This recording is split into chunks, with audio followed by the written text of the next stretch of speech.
কোকোপিটের চারা করলে আপনি ভাইরাস আক্রমণ কম হয়। আর মাটিতে যখন বেডের চারা দিয়ে ভাইরাস হয়, কিন্তু কোকোপিটের চারা দিলে কোনো ভাইরাস হয় না। এই একটা দিক সুবিধা আছে। কোকোপিটের চারা ছিল না মাটির চারা ছিল? কোকোপিটের। তো কোকোপিটের চারা দিয়ে ভালো হবে না মাটির চারা দিয়ে ভালো হবে, কোনটা? কোকোপিটের চারা মাটির চারা একই জন্য যদি রোপণ করেন, ডিফারেন্স হবে 1 মাসের। মাটির দিয়ে 1 মাস পরে হারভেস্ট হবে, কোকোপিটের দিয়ে 1 মাস আগে হারভেস্ট হবে। কারণ কোকোপিটের গাছে গোড়ায় শিকড় থাকে, লাগানোর পরে আপনি খাদ্য আর কি গ্রহণ করে। আর মাটির চারা তো লাগানোর 10 দিন থেকে 15 দিন আর কি গাছ আর কি থেমে থাকে। সেক্ষেত্রে আপনার কোকোপিটের চারা যদি আর মাটির চারা একই সময় রোপণ করে, কোকোপিটের চারা 1 মাস আগে থেকে হারভেস্ট শুরু হবে, সময় 1 মাস বেঁচে যাচ্ছে। সম্মানিত দর্শকবৃন্দ, আশা করি সকলে ভালো আছেন। আমি উজ্জ্বল পাল, উপসহকারী কৃষি অফিসার, লালপুর, নাটোর। চলে আসলাম কৃষকের মাঠে কৃষি কথা 24-এ শেওলা বেগুনের জমিতে। আজকের যে উদ্দেশ্যে ভিডিওটা তৈরি করছি, নিশ্চয়ই আপনাদের ভিডিওটা কাজে লাগবে। সেটা হচ্ছে কেন আপনি শেওলা বেগুন চাষ করবেন, কখন শেওলা বেগুন চাষ করবেন, আপনার মাটির চারা ব্যবহার করবেন না কোকোপিটের চারা ব্যবহার করবেন, আর মালচিংয়ে কেন চাষ করবেন, এবং শেওলা বেগুনের কিছু শুরুর দিকের পরিচর্যা, এই বিষয়গুলো নিয়ে আজকের ভিডিওটা। তো ভিডিওটা শেষ পর্যন্ত দেখুন। আর আমার চ্যানেলে যারা নতুন, অবশ্যই চ্যানেলটি সাবস্ক্রাইব করে রাখবেন, কারণ কৃষি বিষয়ক অনেক প্রযুক্তিগত তথ্য আমি দিয়ে থাকি, যেগুলো আপনারা কৃষিকাজ করতে গেলে প্রয়োজন হতে পারে। তো আর কথা না বাড়িয়ে আমরা মূল ভিডিওতে যাচ্ছি, যে শেওলা বেগুন আপনি কখন লাগাবেন। দেখুন, শেওলা বেগুন কিন্তু সারা বছর চাষ করা যায় ভাই। আপনার বেগুনের জাতের কিন্তু অন্ত নাই, প্রচুর জাত রয়েছে এখানে, হাইব্রিড, ইনব্রিড, বিভিন্ন আঞ্চলিক ভ্যারাইটির জাত রয়েছে। তার মধ্যে এখন বাংলাদেশের মধ্যে প্রত্যেকটা প্রায় 64টা জেলাতেই কিন্তু এই শেওলা বেগুনের কম বেশি চারা বীজ আমরা সরবরাহ করেছি, এবং সেগুলো কিন্তু সফলভাবে চাষ হচ্ছে। তো এখানে যে জমিতে আমি এখন দাঁড়িয়ে আছি বা বসে আছি, যে জমিতে এই যে চারাগুলো, এই যে বেগুনের চারাগুলো দেখতে পাচ্ছেন, এগুলো কিন্তু সবই কোকোপিটের চারা। এখানে প্রায় 1 বিঘা জমিতে কোকোপিটের চারা রোপণ করা হয়েছে, এবং এই চারাগুলো এখানে লাগানোর বয়স হচ্ছে আজকে 25 দিন। 25 দিন বয়সে কিছু কিছু গাছে কিন্তু ফুল চলে আসছে। তো কোকোপিটের চারা অনেক ঘন করে, মানে কোকোডাইসের চারাগুলো তৈরি করা হয়, সেখানে কিন্তু একটা পুষ্টি উপাদান দেওয়া থাকে, এবং অনেক অনুখাদ্য যেটা, সেটা ওই কোকোপিটের সাথে মেশানো থাকে। এই জন্য চারাগুলো লাগানোর সাথে সাথে কিন্তু চারাগুলো খুব দ্রুত বড় হয় এবং মোটা তাজা। দেখেন গোড়ার দিকে তাকান, এখন ওই কাছের যে গাছটা আছে, একটু গোড়ার দিকে দেখেন কত মোটা হয়ে গোড়াগুলো উঠেছে, এবং গাছগুলো কিন্তু প্রচুর পরিমাণ ফল ধারণ করতে সক্ষম এই কোকোপিটের চারা। যেটা মাটির চারা লাগালে অন্তত 15 দিন, 20 দিন বা 1 মাস লেগে যায় চারাগুলো সাইজ আসতে।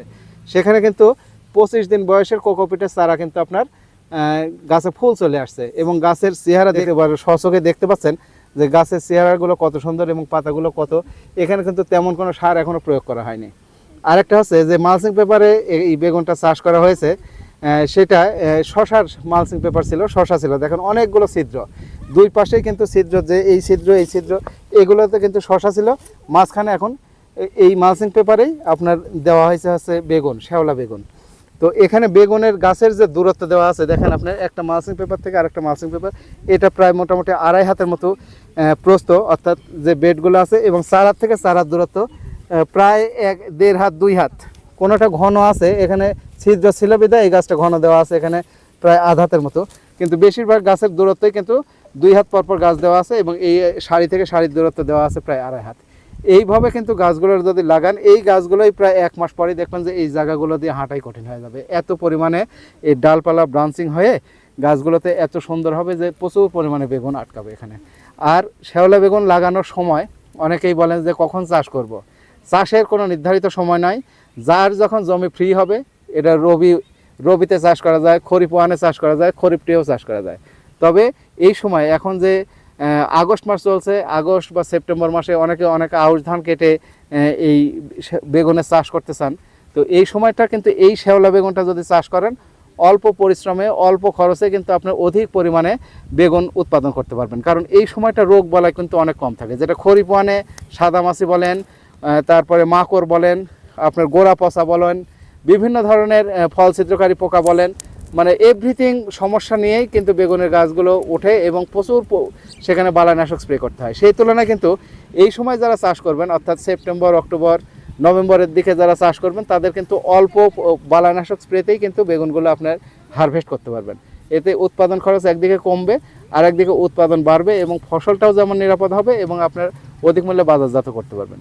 তো শেওলা বেগুনের শুরুর দিকের কিছু পরিচর্যা, যে এই যে মালচিং পেপার আপনি যদি আগের কোনো ফসল করে থাকেন সেখান থেকে এই মালচিং পেপারে যখন করবেন, আমি শুরু থেকে একটা কথা বলে রাখছি যে যখন আপনি মাদাররা এই পলিথিনটা যেখানে ছিদ্র করবেন, যেখানে চারাটা রোপণ করবেন, সেই জায়গাতে আপনার অবশ্যই দানাদার কীটনাশক, অর্থাৎ আপনার ফিপ্রনিল গ্রুপ হোক, ডায়াজেন গ্রুপ হোক, আর ওই যে রাগবির একটা গ্রুপ আছে সেটা দেন, যেটাই দেন দানাদার কীটনাশকটা অবশ্যই দিয়ে রাখবেন। আর একটা হচ্ছে যে টাইকস্ট, অর্থাৎ টাইকোডার্মা গ্রুপের যে ছত্রাকনাশকগুলো রয়েছে সেটা কিন্তু অবশ্যই এখানে 10 থেকে 15 গ্রাম বা 10 গ্রাম এটাতে দিলেন, দানাদারটা 10 গ্রাম দিলেন, এই 20 গ্রাম দিয়ে মাদাটা তৈরি করে নেবেন। এখানে যদি ভার্মি কম্পোস্ট দিতে পারেন তাহলে খুবই চমৎকার হয়, কারণ ভার্মি কম্পোস্ট গাছের শুরু থেকে কিন্তু প্রচুর খাদ্য নিতে পারবে এবং গাছগুলো খুব দ্রুত বেড়ে উঠবে। আর রাসায়নিক সার যদি আপনি মনে করেন যে দেবেন, আপনার মাটির উর্বরতা অনুযায়ী, আপনার পুষ্টি অনুযায়ী, যে আপনার মাটিটা কতটুকু উর্বর, আগে কি ফসল ছিল, তারপর ভিত্তি করে কিন্তু আপনার মালচিং পেপারে সারটা দিয়ে তারপরে 7 দিন রেখে দেওয়ার পরে আপনি চারাটা লাগান। শুরুর থেকে কিন্তু চারাটা খুব সুন্দরভাবে বেড়ে উঠবে এবং নিচের দিকের যে ছোট ছোট কুশি বের হয় এইগুলো কিন্তু ভেঙে দিতে হবে। এই দেখেন আমি একটা গাছের এই যে কুশি, এই যে কুশিগুলো, এইগুলো কিন্তু যত ভাঙবেন তত উপরের দিকে কিন্তু কুশিগুলো বাড়বে। শুরুর থেকেই যদি ভাঙেন, এই যে এই গাছটা, এটা যদি ভেঙে দেওয়া যায়, অর্থাৎ মোটামুটি 5-6 ইঞ্চি 7 ইঞ্চির উপর থেকে আমরা ব্রাঞ্চিংগুলো রাখবো। দেখেন এই দেখেন ফুল চলে আসছে, এই যে ফুলটা পড়ে গেল। যাই হোক, এই ফুলটা আটকাবে অবশ্যই। তো এইভাবে কিন্তু আপনারা চাষ করে শেওলা বেগুনের পরিচর্যা শুরু থেকে যদি পরিচর্যা করেন তাহলে কিন্তু আপনার অনেক ভালো একটা ফলাফল পাবেন। শহীদুল ভাই, কি জাতের বেগুন চাষ করেছেন? এটা আমার স্থানীয় শাওলা জাত। এটা তো আপনারই বীজ? হ্যাঁ, আমার বীজ রাখা। আপনারই চারা, আপনারই বীজ, তাই তো? হুম। কতদিন বয়সের চারা? চারার বয়স ছিল 25 দিন, লাগানো 25 দিন, 50 দিনে গাছে ফুল চলে আসে। আচ্ছা, আর কয়দিন পর হারভেস্ট শুরু হবে? আপনার 40 থেকে 45 দিনের মধ্যে হারভেস্ট শুরু হয়ে যাবে, যেহেতু ফুল আর কি গাছে সেরে আছে। 30 দিনের মধ্যে ফুল ফুটবি, 40 দিনের থেকে 45 হারভেস্ট শুরু হয়ে যাবে। আর মালচিং পেপারে যদি রোপণ করে তাহলে আরো দ্রুত হারভেস্ট শুরু হবে। আচ্ছা, আপনার এই মালচিং পেপারে তো আগে কি ছিল? আগে ছিল টমেটো, পরে শসা, এখন বেগুন। একই মালচিং এর 3 ফসল। বাহ, একই মালচিং এ 3 ফসল এই করছেন। যে এই পাশে ছিল আগে টমেটো, পরে যে শসা, এখন হচ্ছে তো বেগুন, একই মালচিং। কয় বিঘা করেছেন এবার? 33, এখানে 33 শতক কিছু কম, 30 শতকের মতো আছে। আচ্ছা, গাছ আছে 2000 পিস। এখন বালানাশক কি কি দিচ্ছেন আপনি? এখন আপনার বালাইনাশক, আগে তো রেডিমেড গোল দিতাম, এখন চেঞ্জ করে এখন এই যে রিসকোনিল নামে একটা পাউডার আছে, ভালো রেজাল্ট দিচ্ছে, ওটা ব্যবহার করা হচ্ছে ছত্রাকনাশক হিসাবে। কৃষি অফিসের লোকজন আসে আপনার জমিতে? আসে, পরামর্শ দেয়? হ্যাঁ দেয়। আচ্ছা, তাদের সাথে যোগাযোগ আছে তো? হ্যাঁ, যোগাযোগ আছে, নিয়মিতই হয়। আচ্ছা, আপনার এটা যদি মাটির চারা লাগানো হইতো, আপনি এত সুন্দর ভোল্টেজ হইতো না, এত মোটাও হইতো না।